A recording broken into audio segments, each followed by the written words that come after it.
One David? Yes, sir. Okay, that's your first name? Yes, sir. Okay. I'm an international student from the University of Memphis. I come from Colombia. Cool. I do want to say that United States is the biggest country that provides the most opportunities to basically everyone in the world that wants to actually take advantage of them. Yes, sir. I don't understand.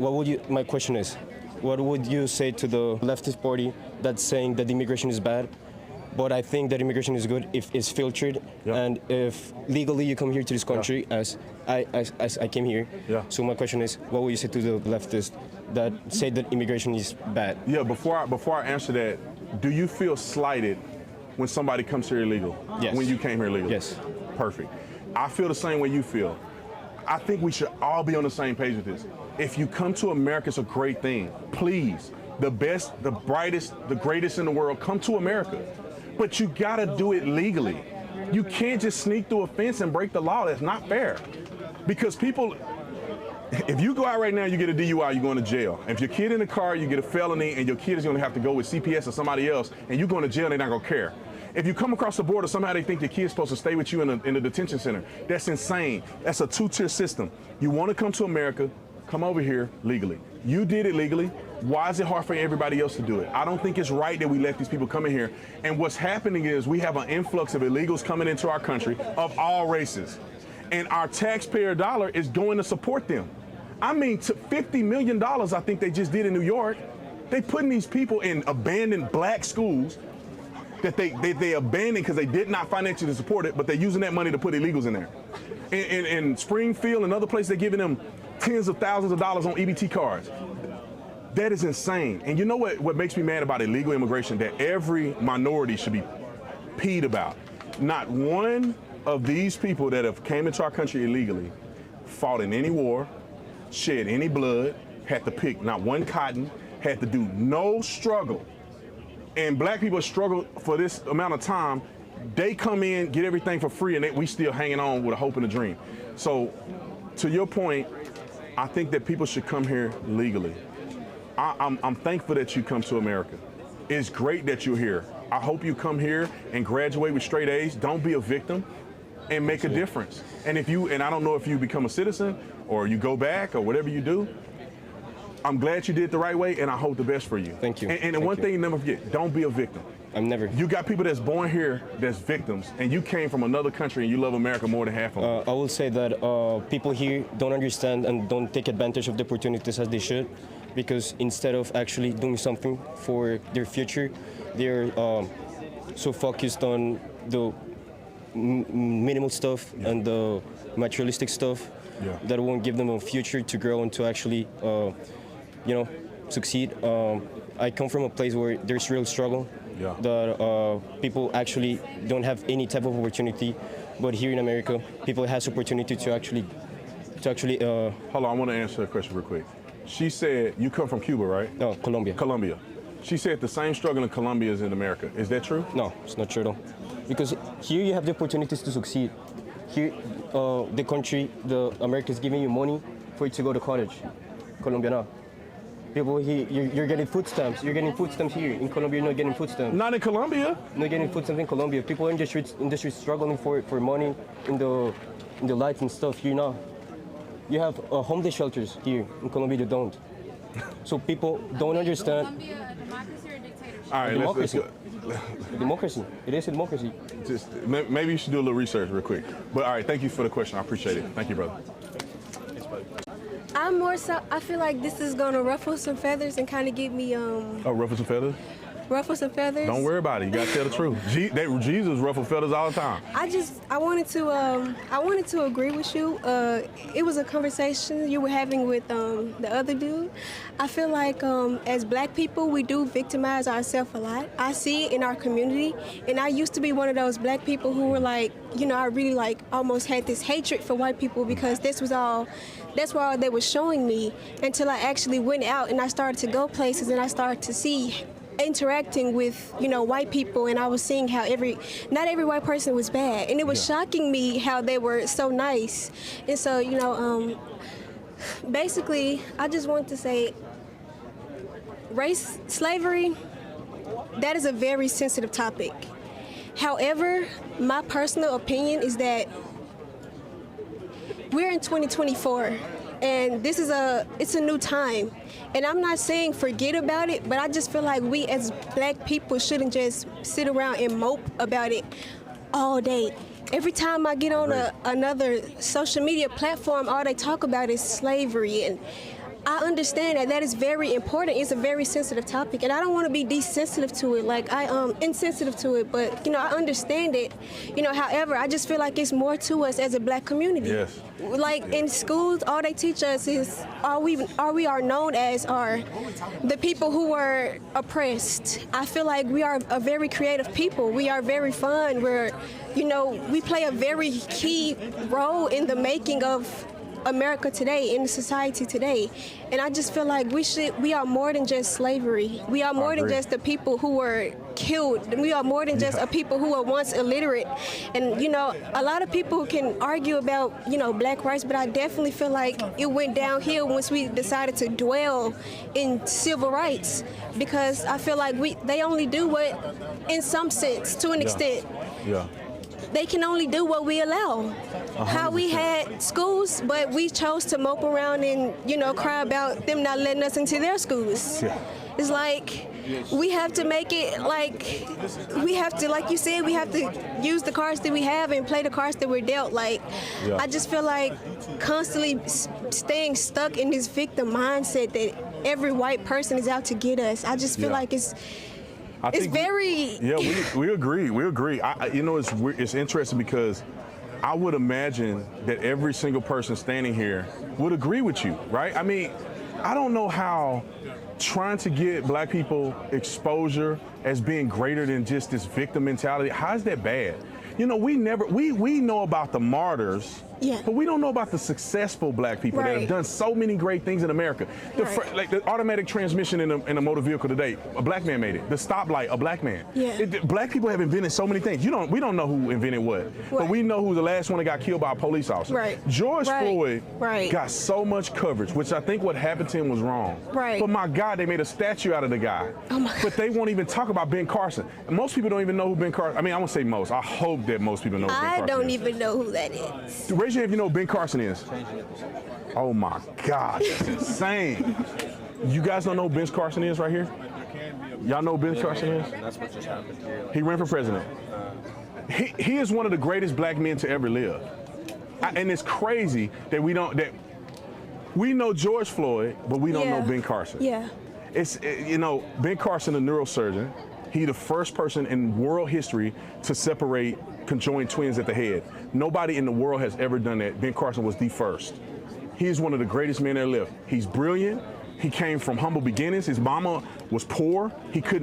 His mama couldn't read.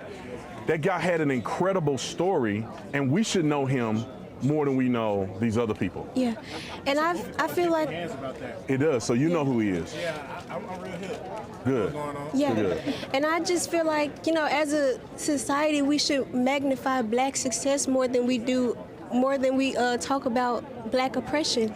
And I feel like we as a people, I feel like there's a spiritual warfare on a human race, not just black people, because we're not the only people in time who's ever been oppressed. There's other races that has been through things too. It's just that we magnify ours more, and we, kind of dwell in that a little more. I just feel like all in all. You have a question in there? I'm sorry. I'm sorry. I just want to say, I really just want to say something, because I just feel like it's kind of crazy to, I just feel like division is stupid. Right, and let me tell you this. When people say, is America racist? I don't think systemically America is racist. I think that there's people that are unsuspected actors that are racist against black people, and they are our friends, our allies. Let me tell you this. If you loved black people, what would politicians do? Not give you a handout. They'll go down and look at that school and say, why is this school failing? Let's get people an adequate education so they can perform. And they don't want to do that. They want you to be ignorant. They want you to have poor schools. They want crime to be rampant in your community. They put abortion clinics on every corner. They got a liquor store on every corner. They put drugs in the community because they know people are going to sell it to each other. All of this. And what do? We call them our ally. And they just Let me say this one thing. If a person tells you that that white supremacy or white privilege is a thing, that person is lying to you. yeah, They hate you and they want you to always feel inferior to white people. yeah. There is nothing. Hold on, wait a minute. Be respectful to the young lady here. If you got a question, you can go next. Okay, just be respectful to the young lady. So, if they really was honest, they would encourage young black people to feel and believe that they're just as good as anybody Yeah, else. right. Not tell you that some white person somewhere is better than you. Yeah, I mean, white people poor too. yeah, yeah, And you guys who are at this university, especially speaking to the black people, what a white person on campus can do that you can't do? yeah. You go to the same classes, you have the same teachers, you have the same books, Same you have the same opportunities. 24 hours a day. Yeah. And many black people at this university, hopefully I'm talking to a few of them, that you will make straight A's at this school. Right. And you will have a great education. And you will pick a major that's going to be a great investment for your future. And you're going to go on in this country and you're going to dominate. Right. You're going to be great, you're going to raise a family, you're going to do all those things because nobody can stop you. Yeah. That should be the message. I agree. But instead, that's yeah. not the message. Yes, I agree with that. Just one thing, I do feel like because we're black, we do have we have a lot more challenges than, but I do feel like we all do have the same opportunities like as white people, but I feel like, well, times are very different now. I mean, I feel like a lot of black people are speaking from a more like, Yeah, they're like they're in the speaking past. from a past, and it's like America has changed a lot today. Right. In some ways, I feel like that's not as significant, but I do feel like in some areas, in some instances, black people do have a little more obstacles And than I black agree. people. I agree with you. And everybody has obstacles. Yeah.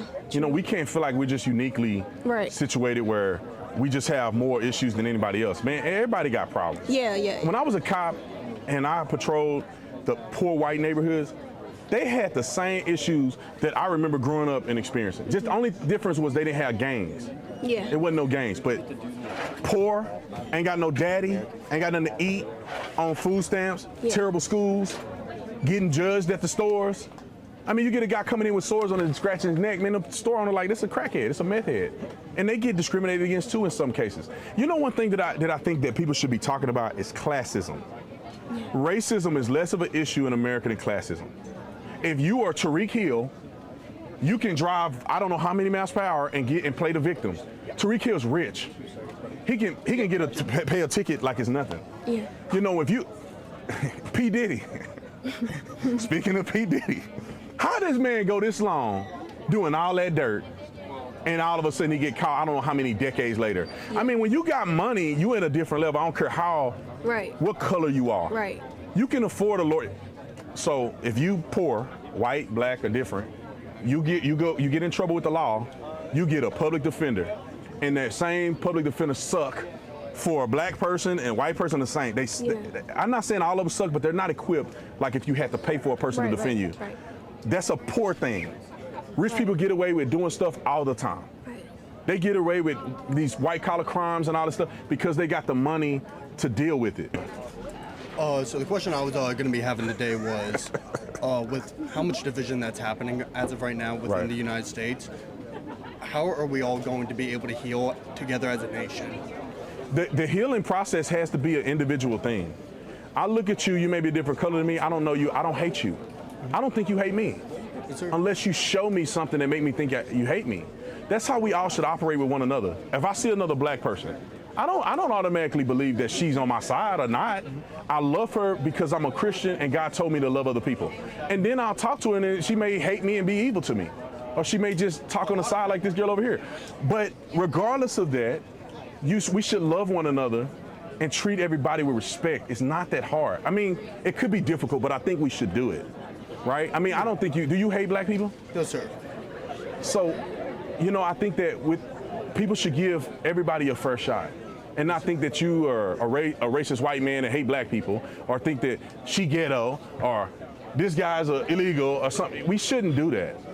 We should love everybody for who they are, even if people make mistakes, right? Just say that he was illegal in this country. That don't mean I hate the man. Just say that you were racist because you were raised that way. I'm not saying you are. Let me make sure the camera's got. He's not a racist. Okay? But even if you were, the way God promotes to his followers to do is to love you first, because maybe something you've been taught has caused you to feel a certain way. And if I love you and we have a conversation, maybe we can find a common ground and people change that way. We often look at when I look at slavery, racism in America, I think that people who were racist, and it's gonna sound salacious, but I think people who were racist in America were victims as well. And this is why I say that. If you are born and your mama and them tell you to hate this person your whole life, you become victimized to that. Because not a single kid is born as a racist. You come out the womb and you're like, I don't like black, oh, look at that black kid. Nobody does that. Somebody who was an ignorant fool taught somebody to hate the other person. To me, I think that person was a victim of that theology. Just like black people that don't believe in themselves, that think the white man is, they're a victim to somebody telling them something stupid, and they happen to believe it.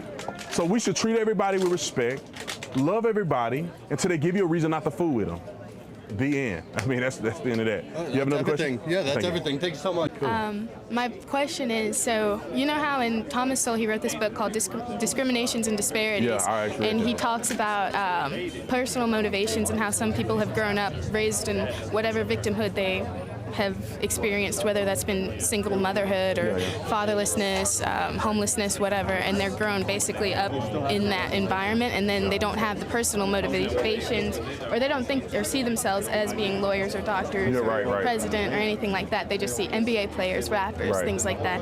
And we see that the left has put so much money and time and effort into reparations and critical race theory and stuff like that. How are they able to manipulate the situation when the outcomes are very much outweighing and having negative consequences? How are they so able to freely manipulate that situation? Yeah, that's a good question. What they're doing is they're weaponizing our struggle to sell us a lie.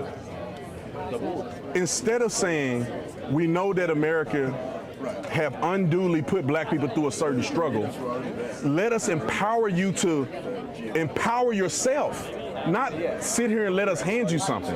And that's what they've been doing over the last several years. They don't fix the schools. They just let you in a university with affirmative action.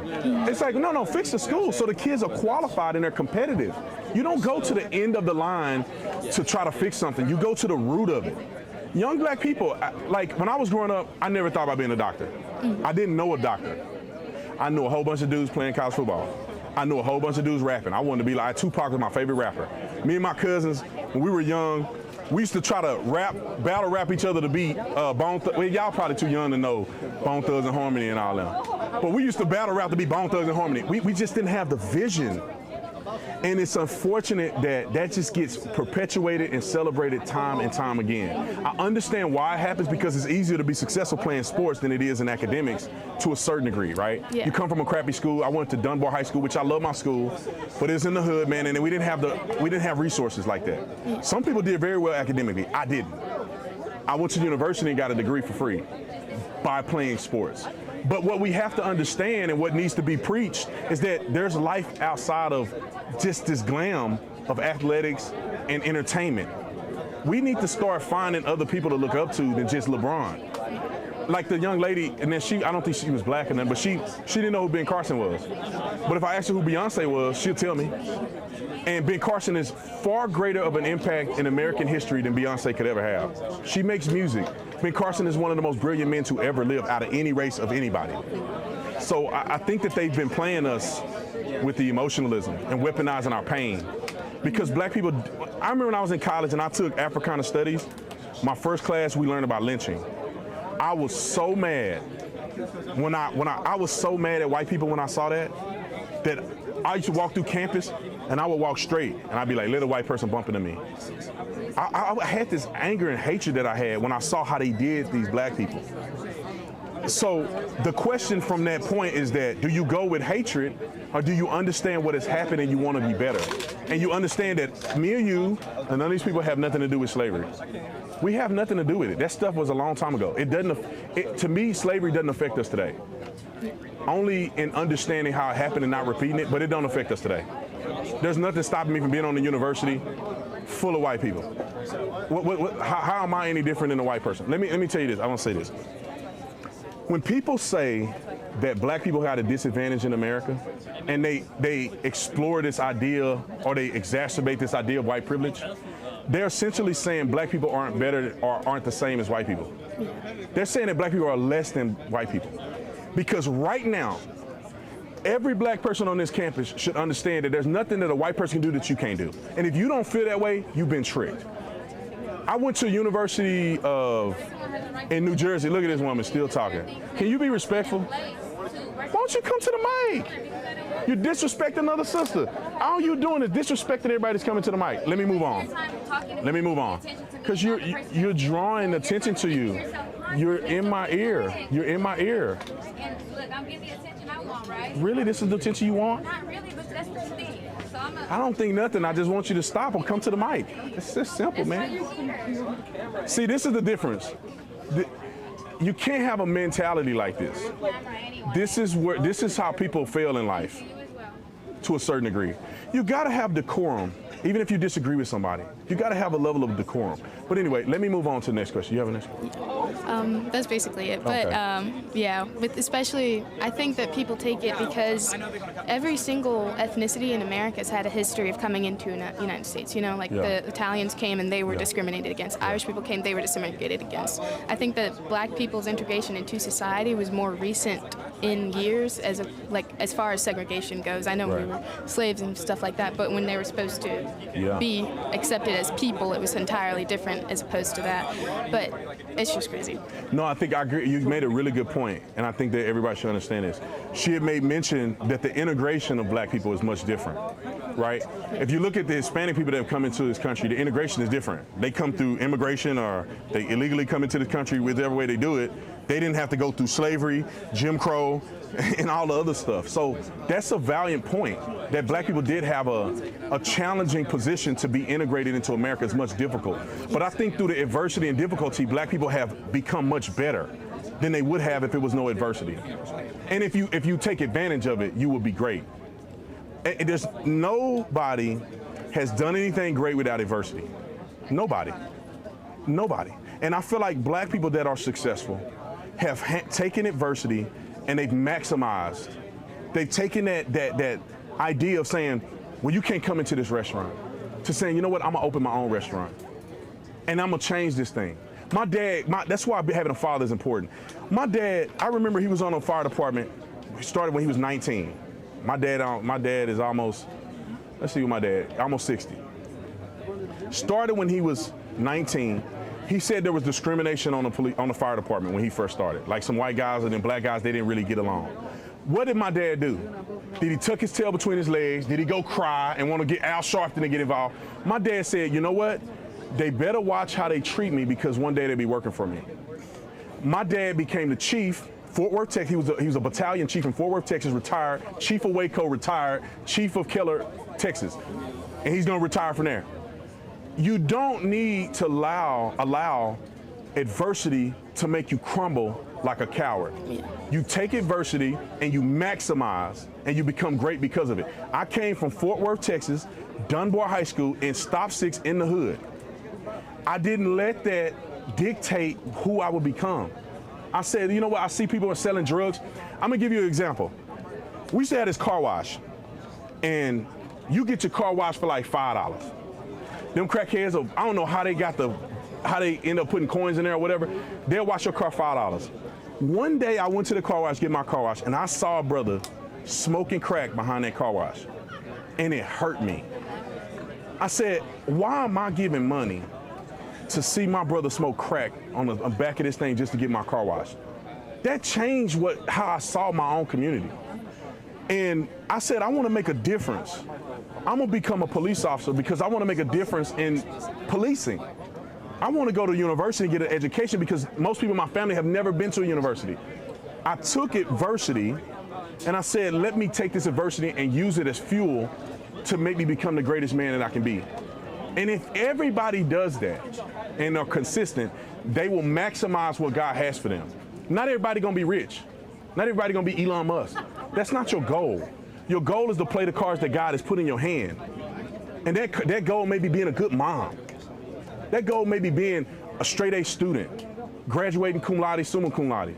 That may be just being a good person to other people and changing people's lives. Like, we have to understand that. It's not a failure if you're not rich and you don't get to this pinnacle of what people lie to you about as the American dream. It's about maximizing who you are and getting to the peak of what you can become. So my name is a little odd. Most people just call me San, S-A-N. Your son? Okay. Yeah. So my question pertains to, you probably can't see it, but there's like a little whiteboard over there. It's basically saying all white people inherently racist. I think it's, sorry, I think it's really dumb, sorry. Yeah. So I want to ask you as, a fellow African American, what do you tell other people of the community or other races? How do you explain to them that not all white people are these devils or racist people, and that everybody can be, it's okay to have a little bit of animosity towards people, and it's okay to just, air out these things and not just act on them and, just not be crazy about it. Yeah, no, I love that. I think that I wish that everybody would look at each person as an individual. Yes. In my faith, we all children of God, and everybody got their own life, man.